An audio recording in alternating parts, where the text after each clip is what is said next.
Welcome to Difficulty Spike. I'm Heavy, and here's how the show works. I'll be taking a game with the option to adjust difficulty and try to find the sweet spot of what is the best feeling difficulty setting. If you have a game idea, drop it in the comments section. New episodes every other week. Mass Effect 3 is the end. Well, maybe not, but BioWare sucks lately, so who knows? Of the critically acclaimed trilogy. Was this one just as acclaimed? Nope. What the hell is even that? Should it be?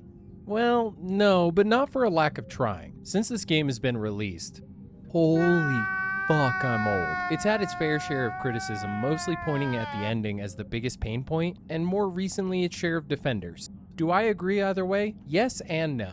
The stakes are higher than ever before as the Reapers are not winter is coming us for 4 seasons/games. The action is bigger to combine with a more aggressive tone, and a lot of amazing characters get a fitting conclusion. Overall, I don't hate this game, but I sure as shit don't like it either. And since I'll be getting a heat wave for Christmas this year, thanks global warming, I wanted to find out, what is the best feeling difficulty setting for Mass Effect 3 Legendary Edition? We open on creating our character, and of course importing Groikel from our super fun times we've had where nobody got hurt, no siree, everything was perfectly fine, don't look back. That shit is gonna change rapidly here. While considering what class to play, I'm gonna get something out of the way off the top. This series is about what the best feeling difficulty setting is, not optimizing it to become God and steamrolling every encounter. Whenever I've returned to a game after a bit of time, I try to think of a fun way to play through it, and usually that doesn't include becoming completely overpowered. With that, I picked Vanguard.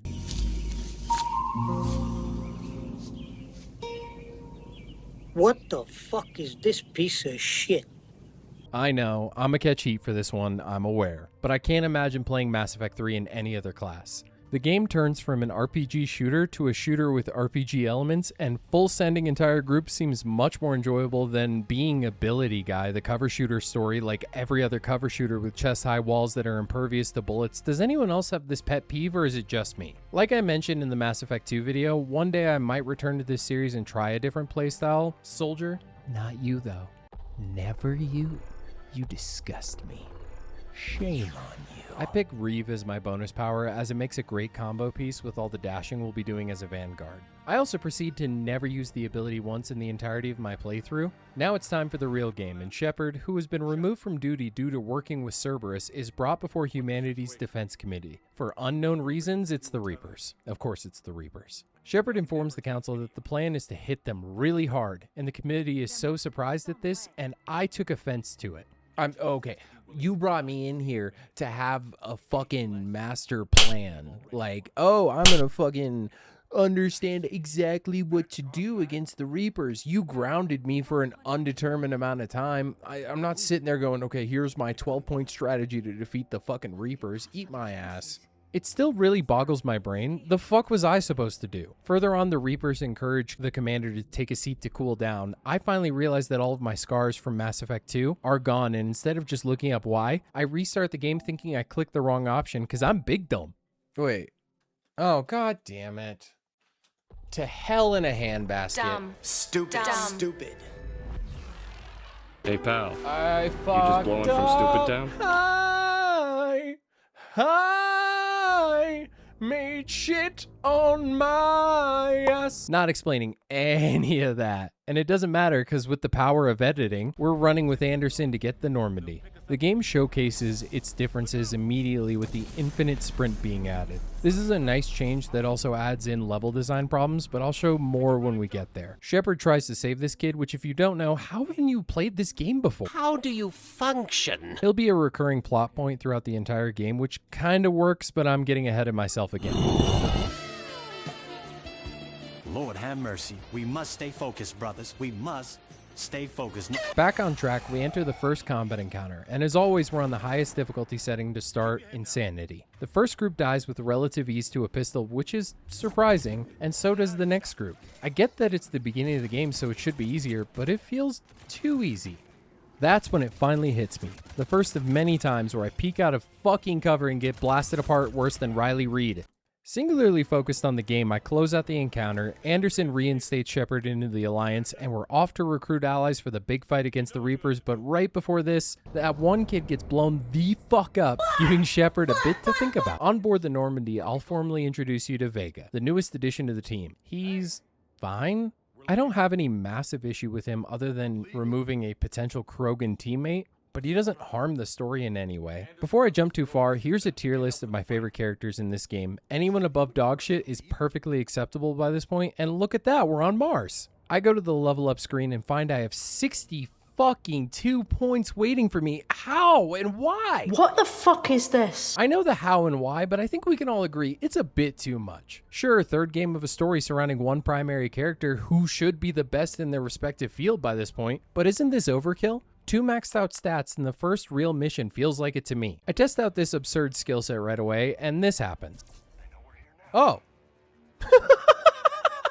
Was that Overload? Dude! Overload fucks! Overload does indeed fuck exceptionally hard when it can chain to opponents for just making contact. Inside the complex, Liara, who is here studying Prothean archives, and oh boy do I have a shit ton to say about that, is getting chased by the 2 worst Cerberus goons of all time. Editor me, play that back again. See how the soldier hesitates on shooting Liara with a pump fake? The fucking hell, BioWare. None of it matters when Liara discusses the MacGuffin of the game, a potential Prothean device that can do something to the Reapers. Welcome to Heavy's first and hopefully only class on effective writing.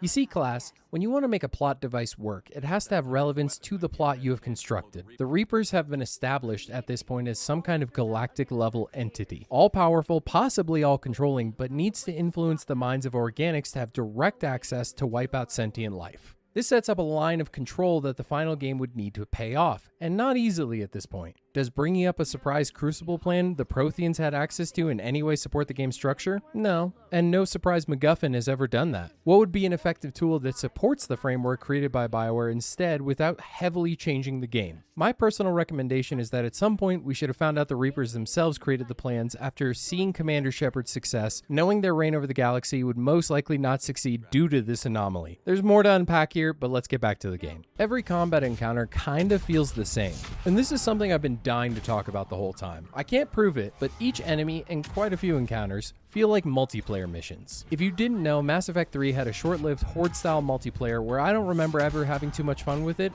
I know some people did. And for years, I assumed all combat was balanced around the idea of multiplayer. Again, zero proof to back this up, but with the change in style of gameplay to be more aggressive and sudden addition of a multiplayer made it feel like it was trying to step into a more combat-focused market. For me, it's always felt really boring. Condensed rooms with nothing to really search for because all the RPG elements have been skimmed down to their bare bones. Use charge, use slam, repeat. As for the difficulty of the game, this shit is a cakewalk, as I'm sure you're noticing. This will change with different groups of enemies later on, but for now, it stays on insanity. Further on, we find out Cerberus has been making their own people new variations of husks. Karth decides of his own volition to volunteer to ask the stupidest fucking question of all time. Is this what they did to you? Oh, what? I'm still me. I'm on a mission, and I'm not going to force you to come along. Oh my fucking god, dude. This game sucks. Is this what they did to you? Shut your bitch ass up. Are you kidding me? Yeah, my eyes are blue and I'm bleeding from them. God damn, the writing in this game just jumps off a fucking cliff at so many points. But I don't want to personally attack all of it, so we'll be skipping some of it going forward. Near the end of the mission, we meet Cerberus's newest addition, the S3-XY Series 100 fuckbot named Dr. Ava. She rinses Katie. I shoot her a ton, remember to tell Caden to shut up from now on when talking shit to me, and we're off to the full game experience. Most of Mass Effect 3 is split between 2 factors: obtaining resources like armies, personnel, or information, and completing main missions. There's a minimum threshold that has to be cleared to actually succeed at the final mission, and I'm not sure it's possible to be below it, but let me know for sure. On the Citadel, I meet Diane Allers. Ignore her for the entire run, knock out a few side quests, prove I'm racist towards Asari. Wait a goddamn minute. I can't say for certain that Turian and that Solarian are the same, but that Asari sure is. She, in fact, was not. Why does she look similar at all? Was it that fucking hard to change the outfit colors or just adjust the white shit on her face? Easily the laziest thing I've ever seen. There have to be 2 different versions of the Council. I totally get that. One that survived Mass Effect 1 and one that did not. Just change the outfits and it'll be enough for my dumbass to believe that they're different people and I hate it. After the council meeting, the Turian ambassador tells us we can help him to receive Turian aid by going to Palaven and rescuing the Primarch. On the way there, Shepard has their first PTSD dream about that kid burning alive. I don't mind that Shepard has to deal with this at all, but on subsequent runs, it is boring. I decide I'm going to obtain Javik the Prothean, who is an added DLC character, before going to Palaven. I never know why I actually go get him. As a DLC character, he brings nothing crazy to the table and isn't insanely powerful, so I guess I got him for vibes? Not much happens here except for the beginning of the terrible AI teammates who just decide they don't want to push forward at all sometimes. Screw the rules! I have the ship! But we rescue Javik, he's pissy, and that's the end of his character. Now arriving on Palaven, we see the Turian Navy looking bad fucking ass going up to 8 Reapers who make it light work ripping apart the fleet. Ooh. Landing on the moon, we make it up to the general in charge of operations who tells us we need to get the comm tower up to find the new Primarch. I get to have a ton of fun blasting husks who can't do anything to stop me, and wait, I'm actually having a good time? Truly? Forgot this feeling in Mass Effect 3. It always feels like a slog on any playthrough. I'm usually just waiting for the Citadel DLC and then I go do literally anything else, but face fucking? Yeah, that's staying in. Good. These husks is a ton of fun. Speaking of that, could it be? Oh, hi. Oh, hi. Yeah, hi there. Oh, Addie's General. Oh my god, you seem so much more important now. Not clarifying at this point. You either also want to smash Garrus to bits or are not invited to the barbecue. Getting Garrus into the party is always exciting, but Mass Effect 3 kind of ruins this by making him the just like old times kind of guy. He starts as a fucking general in the Turian army due to his experience with the Reapers and slips right down into, wow, shooting husks is like old times where we shoot husks. I don't know why I'm doing a Russian accent either. In small doses, that would be lovely. It's good to reminisce with old friends. I just did that with a friend fairly recently.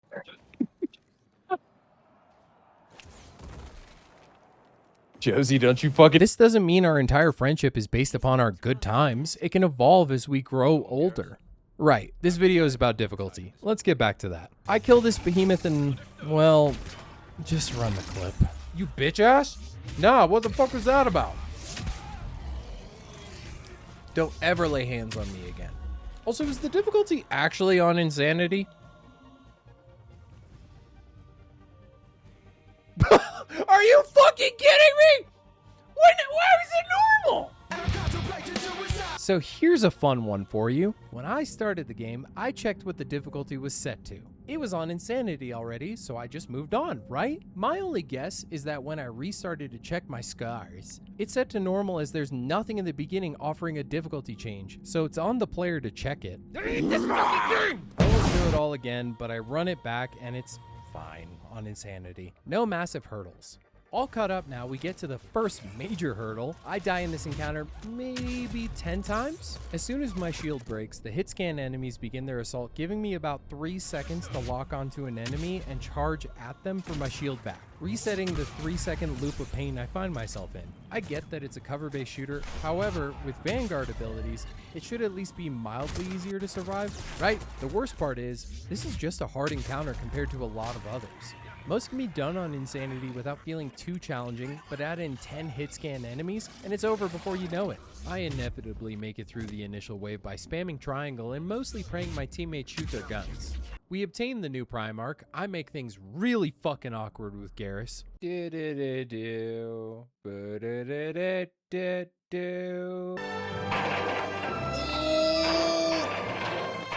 in! Go in!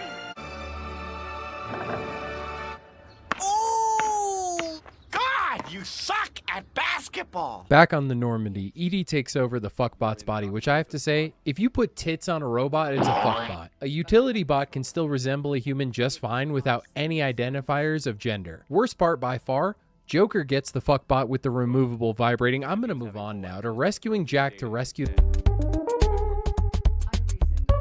the biotics in her care. Not too much to chat about on Grissom Academy, except for the first and hopefully only difficulty drop. I knew it would happen here, as hit scan enemies through fucking smoke lasering me is getting old. Like I mentioned earlier, some encounters are more than fine on insanity, but the amount that aren't really suck the air out of the room, making me more and more upset with a game that doesn't deserve that energy from me. Returning to the Normandy, we learn more about our shuttle pilot's background, and if he actually had even one encounter where he fights with the crew, I'd put him up as an S-tier companion. Cortez talking through how the downtime between missions makes him think about his dead husband is truly horrifying, and it fucking sucks that he's relegated to a pilot bitch behind Joker. All dressed up, we hold a peaceful chat with Rex and the Solarian ambassador Dalatras. Mostly blah blah until Dalatras gives in and lets us pick up the female Krogan they're holding on to. Rex gets a great moment calling out the player for encouraging Mordin to destroy the genophage cure information in Mass Effect 2, which will have more bearing later on when we get to Tuchanka. We meet up with Mordin. Yay, Mordin's back! Who leaked the information about the female Krogan. Cerberus arrives to stop us. We get a cutscene introducing turrets. Oh my god, the first instance of a turret. That hasn't happened, I don't know, 7 other times?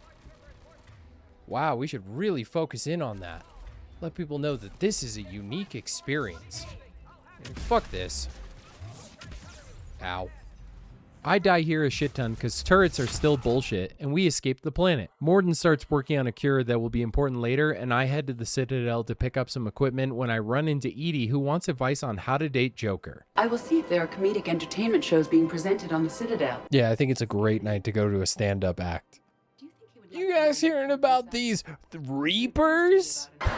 Man, what a lazy name. Reaper, more like Planet Killer, am I right? Dumb. This shit happens. Damn few. And they're all dead. Okay, like the line is a renegade thing, but like camaraderie is renegade. You know what? Yeah, being good to your fellow soldier and trying to elevate them, that's fucking evil. You're the scum of existence. Jesus Christ, it's stupid. Why is it? Is it real? It's fucking dumb. Oh, hey, my Turian brethren. We're gonna fight this war together. Hey, stripper. This cannot end well. We're gonna fight this war together. Well, okay, maybe that one. And I obtained the Venom shotgun. Easily the strongest weapon in the entire game, as each shot is explosive and has range, making carrying another weapon unnecessary, improving my power's cooldown by a large margin. Off the Citadel, we link up to assist Grunt wiping out some more Rachni. This mission has 2 distinct parts, one I like and one I don't. Walking through with a flamethrower to burn down eggs and webbing is really enjoyable and so very different, but is not fully included with the combat encounters versus the Reaper-controlled Rachni. On the way to the big boss, Javik tries to be helpful, and I did not agree. Locate the power node. Wait, Javik, that was a great point. I should locate the power node. Oh, but that says Reaper node. Oh, I guess we're stuck here. Unless you think the barrier node might be a power node. Because that was such a helpful tip. Look for the power node. Wow, you're a genius. Everyone give it up. Woo! Give it up for the big guy right here. 50,000 years in the making for that advice that we really needed. Fucking put a cap on that guy for being such a fucking genius. Woo! Holy shit, it worked. Javik, it looks like you were a fucking moron. Back to actual fighting, and the game is starting to become massively inconsistent. Any enemy with a gun can crack my shields in 2 seconds, but the enemies without guns do nothing. Like here, totally fine to fight these enemies, but once I step to this platform, a bunch of corrupted Rachni can see me. I think to myself, maybe if I use my teammates to draw aggro, I can get close enough to kill the enemies. Here's the problem with that. Javik. Where the fuck is Javik? Oh, I'm sorry. Are his feelings hurt? Go right here. Go right here. I need you to go forward, my guy. No, I don't wanna. Oh, you fucking suck. Yep. Ally AI really is the worst. And oh yeah, it only keeps getting worse. Just gonna make sure everyone has this problem, right? Like, this is a norm about this dog shit game. We recruit the, well, you know, that thing. Grunt survives and we're off to assist Arya with retaking Omega. Of all the DLC missions, this is one of them. Not super memorable, and I ask a really good question early on. I actually don't know if you can like get with Arya because I've never chosen Arya. How dramatic. Like I've always done the renegade path. There are too many eyes and ears in purgatory. Can you and Arya smash? I swear to God, if it's a cop out and you just get like a kiss, I'm gonna lose it. I'm gonna fucking lose it. Oh, to be so young and naive, Heavy from 3 weeks ago. Living in a world where fuck all that, it's time to raid Omega! The cutscene is hype as all hell, but arriving on Omega, a little different story. Why didn't that guy shoot? Why didn't that guy shoot? Why even show that? Just remove that one shot and the rest of the scene works completely fine. I know this game is rushed as, wow, only 2 years of development in between? Yikes, that just sucks. Back to the actual game, and it's much easier with the Venom shotgun, making combat boring again. This game has zero middle ground. It's either everything is easy or hit-scan explosive rounds make it impossible. There will be great examples of this later on, but it's not an issue that difficulty can solve. It's more of a game balancing issue now those 2 years in between are making more sense. Arriving at Afterlife, Nyreen, oh yeah, never explained her, whoops. Whoops. She explodes. Hello, but I'm not sorry. Arya gets upsetty spaghetti about this, and we meet some bloke Cerberus General face to face. This fight sucks harder than those merry guys who went to fuck Bonnie Blue as contestant number 758. Who would want to be anything other than guy number 1? Never mind, I don't want to know. Let's just focus on the fight. Oh, thank God it's over. The general bloke turns off his chessboard because it's like poetry. It rhymes. I get it. Arya kills him by sucking the soul right out of him. Oh! And Omega is complete, mostly harmless, and 2 hours of footage! Okay, speedrun time. We help the Turian Primarch. Garrus ascends to godhood. I remember I can charge the Venom shotgun for bigger boom. I agree to sabotage the cure for the Genophage for Solarian aid, which feels crazy fuck, but Liara points out that the Krogan had an artistic side, which yeah, duh. Wow, such surprise. Lifeforms found a way to enjoy art and culture. This impressed. Many good. Fuck, this writing is dumb. Hello, Cincinnati. We are Blood for the Blood God. 1, 2, 3, go. Like Sparta, known for Spartans, also had art. Hell, here's some examples of it. And we get to the Reaper fight. Well, maybe not a fight, but we just have to ring some bells. That brute fucks my mouth, but it's all good. I didn't hear no bell. I hammer the triangle button to zero response. Oh, this will be a problem. And hit bell 1 and then number 2, which brings the Thresher Maw in to fight the Reaper for us. Arriving at the Shroud, which will be dispensing the cure, I shoot Morden, which feels awful. The cure doesn't disperse, which raises the question, what is this white shit floating down? Morden never hit the button to activate it, so what gives, BioWare? The fuck are y'all doing? Oh, right, working on this. Give me a hell yeah. Never mind, time well spent, please continue. The Krogan pledge themselves to my cause, and I get to enjoy another nightmare chasing little Timmy. The little Timmy shit is now wearing on me. Remembering the end of the game, but we'll be there soon enough, because the Citadel is under attack. Combat is now me running at a group, me shoot explosive gun, me repeat. Sometimes I let the encounter go to use the bathroom and see how Garrus did afterwards. Usually, pretty well. Bailey informs us we need to go save the Solarian Counselor, and we meet the big bad of the entire game, Kai Lang. God damn, BioWare just had to cop out and not give us all what we really wanted. Harbinger versus Shepard. One night, one ring, no holds barred. Kai Lang sucks piss. Actually just a boring villain with zero payoff. Arriving at where the council is held up, being protected by Mr. Onasi, and Odina is the secret werewolf that we need to stop. Karth gets defensive and protects Odina, which is so fucking annoying. Turns out, Shepard was right. Who would have fucking thunk it? On my way back to the Normandy, I run into Caden, who wants to join the crew. I have a long think about this and find out something interesting about BioWare's game design. Plus, I'm not a huge fan of either Caden or Ashley. Like, I like Ashley. I'm sorry, did anyone else see that? The two Asari just running in the background? I get that it's like a constant animation, but it was the same animation. I want to see if it happens again. Za Warudo. I'll make you eat those words. Oh, what the fuck? What the fuck? Look at, now they're getting stuck. Hold on. How long does this go for? This is what really matters. Fuck Caden.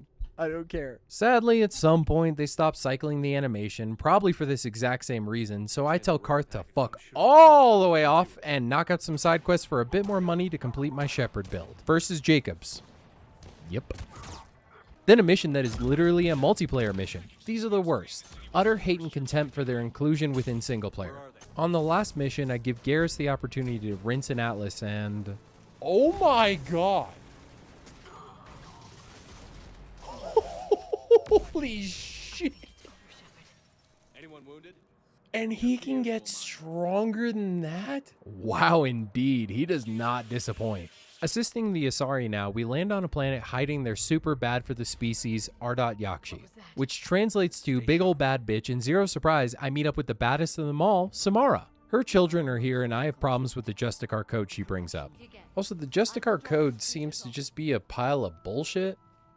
It's just like, it demands that I do this and this and that. Does it have an answer for everything? If the monastery has been compromised before we can nuke it, the Justifar.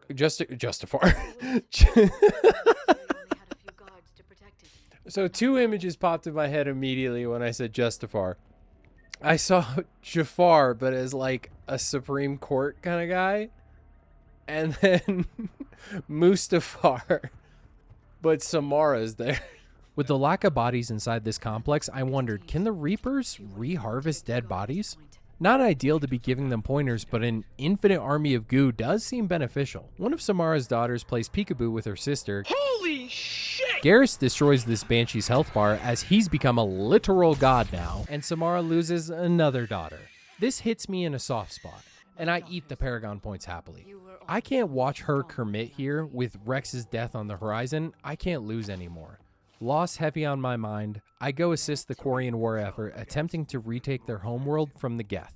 Yay, Tali's back! And some characters may get shitty endings, but not her. With this happiness in mind, I leave to clean my house and let Garrus clear out the Geth.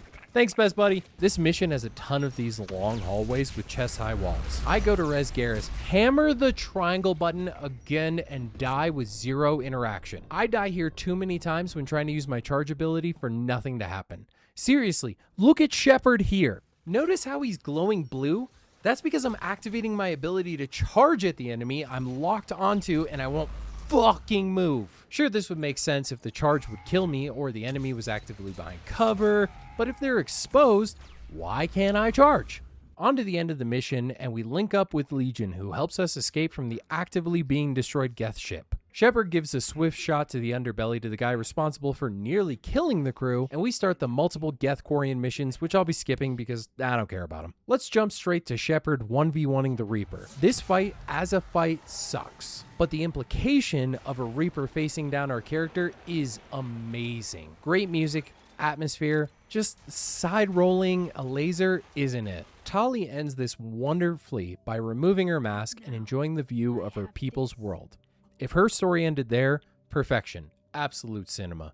But her coming with removes a bit of that satisfaction. Returning to Citadel space, I knock out a few more side quests, obtain this gem of a frame and will keep it with me forever, and jump to Thessia because the Asari have been hiding a secret for a very long time. From memory, this is my favorite mission. None of it feels like a multiplayer mission. Everything feels like it was intended to be here at the moment you as the player find it. At least until 2 harvesters and Arachni kill me 5 fucking times.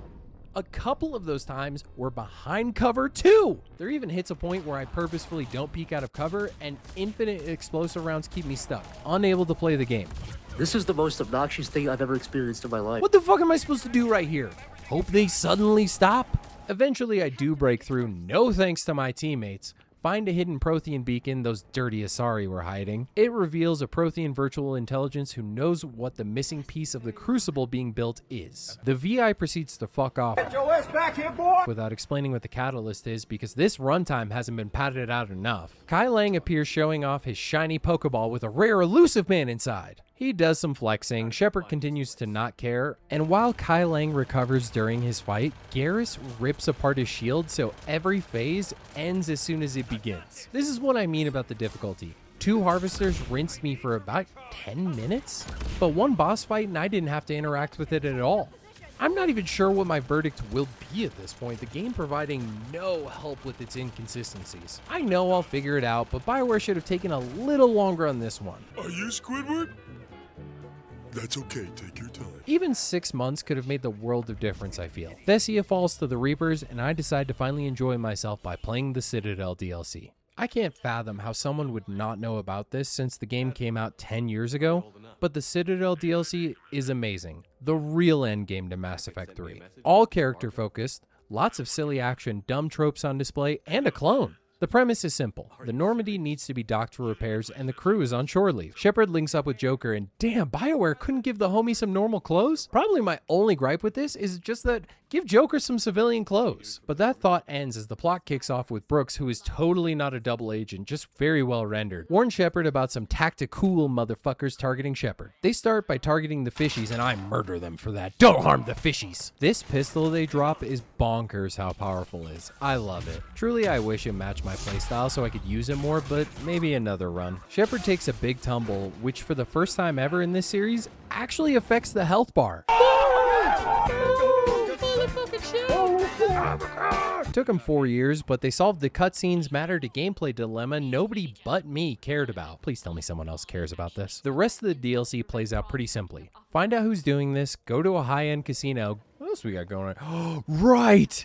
Gambling. Gambling?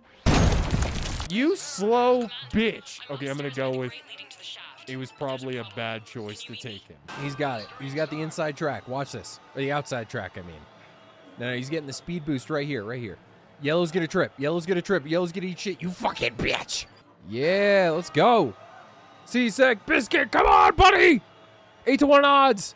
It's all you. You're hitting the speed boost. Come on, draft him. You goddamn bitch. You goddamn slow bitch. All right. We need to make some money back. All in on black. I'm gonna myself. No! No! Oh, baby, we lost the house. Baby, oh, we lost the house. I put it up as collateral. Oh, fuck. I break into the headman's office where someone killed him. I wonder who it could have been. Brooks was the only one who could have gotten here beforehand, and it doesn't matter because it turns out the Shepard clone has arrived. He mentions how he'll replace Shepard with no one noticing, and they didn't think through the Renegade playthrough, huh? Yeah. Anywho, we run after the clone who traps us in a super tube, inputs his biometric data to become the real Shepard, and Brooks gets her one-liner in. I guess this is where legends go to die. After Shepard is done discussing how he sounds, seriously, what a great bit. We arrive at the Normandy, take back the ship because we use the power of friendship. Shepard clone dies and we win. Real Shore Leave starts now with a bunch of great character moments. Liara playing the piano, watching a romance movie with Tali, helping Garrus hook up with a female Turian. It's all a wonderful send-off for these beloved characters, only to lead us to the Armax Arsenal, a true Horde mode combat arena where the goal is to get a score of 9,999 or above, you fucking overachiever, to obtain this armor set. Sadly, the DLC must end, and that means it's party time! Everyone who is alive comes to the party and enjoys themselves, and the player gets to enjoy their silly banter. There's a perfect party path, but I keep it loud the whole time as it's way more fun. Grunt blocking people out always gets a laugh out of me. One of the Alliance crew gets verbally intimate with the fuckbot while Tali nervously eats cheese. Don't mind me. I'm just going to run a toxin treatment program so I don't die. It's super full of heart and love, but nothing beats this moment here for me. Grunt, you okay? What? Yeah. I got 5 credits. Poor guy's going through it. The next morning, Shepard wakes up seemingly alone, but Javik is waiting in the bathroom. Turns out I had been looking for love in every place but the last place you were all along. Tali also gets a dope one-liner in as well. I am going to die. Time for the real endgame. I'm here to tell you right now, we don't care. Let me tell you we don't care. We go to Sanctuary where the elusive man was testing Reaper indoctrination on anyone they could. Now, jumping an hour into the future because this mission is boring as hell unless you like Miranda, which, I don't. onto the elusive man's hideout, and I ask a great question about AI. Okay, hear me out. Since AI computational speed is really fast, they'd be able to process like the sentence I'm saying exceptionally faster than I would be saying it. They would have done like 10,000 processes in between. Does that mean if you fuck an AI no, and it's really good sex, that it would last like a millennia? Yeah, you're probably right. It would probably just be really, really bad at some point, unless you're into tantric like Sting. Yo, that's a deep cut. Much further ahead, we face Kyling again, and God, I hate it here. Difficulty-wise, it's all a non-issue. I even switched back to Insanity just to see, and yep, no difference against small groups or a boring boss. Shepard gets the final say in the coolest fucking way. Don't lie to me, we all do this renegade action no matter your morality choices. The cleanest goddamn kill of the game. The VI gives us the info on the catalyst, which we find out is actually the Citadel, which, you know, for sure, adds up. Not even being an ass about this, the Citadel is a well-designed trap by the Reapers. It should be their folly as well. Returning to Earth for the final showdown, it is beautiful seeing all these ships forming up and doing fucking nothing against the Reapers. But at least it looks cool. How would you control this many forces at once? Probably wouldn't, to be honest. Landing on Earth, I remember how much visual and noise clutter is here. The planet's a war zone, I get it. But I can't hear or understand a thing with this much screen shake and... Yeah, I know, I'm an unk. But back to the difficulty check-in, and I'm fairly certain I'm unkillable unless it's some bullshit. Like my AI teammates not firing or moving, or 30 enemies plus a giant space laser. It is the endgame, so yeah, I guess I should be my strongest self. But it leaves me feeling empty. Bored even. We get to the final goodbyes with all the companions. Garrus has a strong one, but let down by more, just like old times. Liara's is the best by far though. I'm not certain what she shared with me, but it's beautiful and haunting. I prefer that it's not explained either, just something that is a truly alien experience. Beginning the final assault, and to skip some shenanigans, I die at the end of the mission 8 times. Even adjusting the difficulty to hard didn't change too much, as I still die 2 more times before just playing roly-poly with the Banshees, avoid the aforementioned space lasers, and abusing Metagel. We're finally at the mad dash towards the beacon. Shepard gets decimated by a laser, only to wake up, man literally too angry to die moment, and ride the beam up into the Citadel. Turns out Anderson made it too, but so did the elusive man. There's a long conversation about who is really in control here, and I want to bring up my pitch for how to fix the end of Mass Effect 3. I know, you could see it on 1,000 Reddit posts, but I think mine actually does it. The goal here is to fix it in a way that allows for not many in-game changes and fits more narratively. Throughout the games, there's a theme of indoctrination and control. Someone's trying to control others at all times. So in keeping with that, I say why not have the Crucible be specifically voiced as a way to communicate our will with the Reapers, possibly even forcing it just like Legion did earlier on. So why hasn't this worked in other cycles? My plan makes it so the Reapers actually never did this in any other cycle, as Shepard changed how their plans worked so egregiously that instead of continuing as normal, they feared their plan would not work this time. Harbinger, not little Timmy, would be the one in front of Shepard communicating all of this. It could be via a hologram, I don't care, just bring Harbinger back for cuck's sake, not the fucking PTSD kid. Lastly, to include our allies, this would have to be a massive change, as instead of a singular will being pressed on the Reapers, it would be the United Squad's joint will, as they've been working together for so long to stop this threat. Personally, I get it, it has holes, but I think it works better than this binary shit in front of us. If somehow you didn't know about these endings, I'm not going to go through it all, but they're not great. So instead of the ending I just pitched you, or any one of these endings, I made my own. You know what? Fuck this. I'm gonna play a better game. The matchup of the century, Trunks versus Frieza. Or Mecha Frieza, whatever. Oh, you can't touch this, bitch. Take some of this. Yeah, take some of these. You can wrap this up and take it to go later. How about another Super Saiyan? Let's settle this. Get ready for gang signs. Oh yeah, let's keep this shit canon.